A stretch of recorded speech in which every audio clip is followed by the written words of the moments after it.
And although you may not hear it from home, if you're watching us through live stream, the great news is we have a lot of children in the congregation. That's great news. That's amazing. And actually, almost every Sunday we have baptisms. And if we welcome children as new members of Christian family, that means 100 years from now at least, Holy Cross will be around. Well, we have been around for almost 200 years now, and it's still going strong. I like your voice. One of these days, he will be a member of the choir. So keep on practicing your vocalization. Brothers and sisters, yes, I absolutely love it. No, it's okay. It's okay. Every time I hear Tag crying, I remember Venerable Fulton Sheen. He soon will become blessed and a saint. When he was preaching, a child cried really loud, and the mother took her out and said, "No, no, no, no, no, ma'am, you don't need to take your child outside. I am not bothered by him." And the mother said, "Yeah, but he is bothered by you." Anyway, a story is told about Winston Churchill. One day he was approached by his friend. He said, "Sir Winston, it's amazing how you could capture the attention of the audience every time you give a speech. The room is always overflowing, standing room only." And Churchill said, "Yes, it's very flattering. But every time I hear comments like yours, I always remind myself that maybe if instead of giving a political speech, I am being hanged, maybe the attendance would be twice as big at least." And that's his way of putting his 2 feet on the ground. Today's first reading and the gospel reminds us of a virtue which every Christian should have, and that's the virtue of humility. The gospel, which is taken from chapter 14 of the Gospel of Luke, the Lord said, "He who humbles himself will be exalted." Although someone said, "He who humbles himself will be exhausted." But as we know, humility actually will give us strength and power. And in the book of Sirach, which is taken from what we have heard in today's first reading, God's words reminds us, "Humble yourself and you will find favor with God." Conduct yourself with humility. And what is humility? It's basic. What is humility? Well, the root word for humility is the Latin word humus. Well, I usually don't say any Latin word. In the seminary, we ate Latin for breakfast. That's all the priest. Well, the Latin word humus is the root word of humility, which means from the ground. Actually, that's where also the root word for humans. We are humans, which means we are from the ground. And this kind of description will remind us of the basic definition of the word humility. It's the acceptance of the truth. The truth is, we are humans. We are from the ground. During the Lenten season, at the beginning of Lent, we have Ash Wednesday. We are being reminded we are dust, and unto dust we will return. Well, maybe that's the negative side. But although our physical bodies will return to dust, the real you, the real me, will live forever. And the acceptance of the truth also means we don't just accept our limitations. Yes, we have limitations. We have imperfections. But we also have gifts. To accept the fact that we have talents, we have abilities, we have gifts that the Lord God has given us, that's an act of humility. Like, for example, if you really have a really beautiful singing voice, or if you play beautiful guitar, or you play piano, or like our director of music, for example, to say thank you. Because you really played very well, thank you. But if you play the trumpet, for example, really, really good, and you say, oh, not really. Well, that's not humility. That's false humility. So accept the fact you have gift, and that is humility. C.S. Lewis defined humility as humility is not thinking less of yourself, but thinking of yourself less. So there's a difference. So that's what real humility is all about. But of course, acceptance of the truth, that's basic. And whenever we have this theme in our liturgical readings, I am always, for those of you who know me, my favorite prayer place is Holy Cross Catholic Cemetery. I usually try to stop by. By the way, thanks again to our St. Jude Arimathea ministry. They really beautify the cemetery.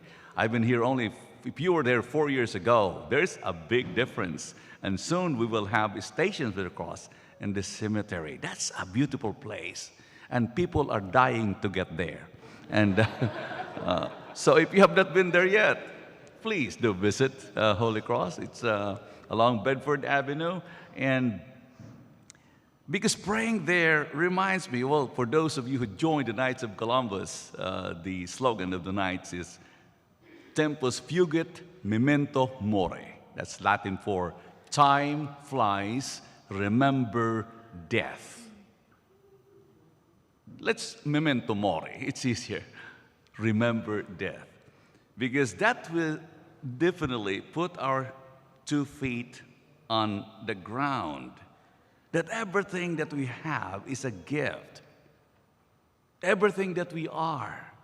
I had the privilege to be the chaplain of the Dominican Sisters of Sparkle in New York. And the sisters, they were just so happy. And every single day when I see them, sister, how are you? Oh, wonderful, Father. What a gift. How wonderful it is to see the beauty of God's creation. I am living here in this beautiful convent with wonderful sisters. I have food, I have water to drink. What have I done to deserve all these? And I always say, sister, you have given yourself to God. For your entire life, you served the poor. You were teaching the children. Many of you are on the reservations, and you have nothing. The sisters have nothing. They don't own anything. They don't have a house or a car, not even their habits that's owned by the congregation, and yet they are just so pure of joy. Because they don't have this attitude of entitlement that for them everything is a gift from the Lord God. Well, this is not just for the nuns. This is for all of us. Because entitlement is actually something that is an obstacle to true joy. But humility is the key to happiness in the complete sense of the word. For example, driving. Well, many of us are driving. That's the reason why we get here. And by the way, for those who are watching live stream, everybody loves driving here in Lynchburg. Drivers are really courteous, but every once in a while, of course, you will have drivers who may not be so courteous. For example, after 4 years of driving here, I was driving along Rivermont, And Rivermont has 35 miles per hour. And which says for me 35, I drive 35. I was the only one on the road, and suddenly there is a car behind me. He was so impatient trying to overtake because I'm driving 35. And then he of course, went ahead of me, and he went right in front of me and showed me his God-given middle finger. That never happened to me in Lynchburg. I saw the plate number is not Virginia. Thanks be to God, it's not. I'm not going to tell you what state, but he is a visitor. But people believe that driving is a right. No, driving is a privilege. You don't have the right to drive. That is why that privilege of driving could be taken away from you. If you have so many traffic violations, you have DUI, then your driver's license will be suspended. Your privilege will be taken away. It's not like the right to free speech or right to worship. That's a right. But knowing that it is a privilege, then we value that kind of privilege. And that's good news. We have all these privileges in the world. By the way, one last story. I'm done with my homily, I promise. A story is all about Governor Christian Herter. Many of the younger members of our congregation may not have heard of him. He was a two-time governor in the 50s of the state of Massachusetts, and he was also Secretary of State towards the end of 50s and early 60s. It has been told that Governor Christian Herter learned a story or a lesson in humility during the second campaign for his second term as governor, and he dropped by a church picnic, and people were falling in line to get their food, and he was hungry at that time. And you know, if you're hungry, don't make any decision. Sometimes we will regret it. And since he was angry, he fell in line, and when the woman giving a chicken gave him one piece. And since he was hungry, he said, "Ma'am, may I have another piece of chicken?" And the woman said, "No, only one piece of chicken per person." Well, Herter, who usually was a very unassuming and humble man, since he was hungry, decided to put some weight in his request.